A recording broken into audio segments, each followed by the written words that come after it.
Mar, buksan mo na! Ayan, so... Meron ka!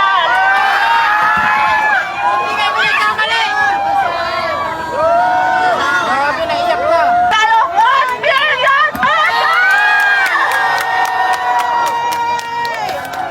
Ang total po halos ng mga sponsor natin kay Diwata at Cash, lahat-lahat ay nagkakahalaga lang po ng 5 million pesos.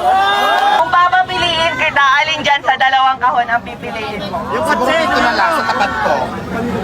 Bakit ayaw mo nitong isa? O, dito na lang. Sure ka na, ito na muna. O, sige, ito na lang. Okay, alright. So, unahin na natin. Sure ka na talaga?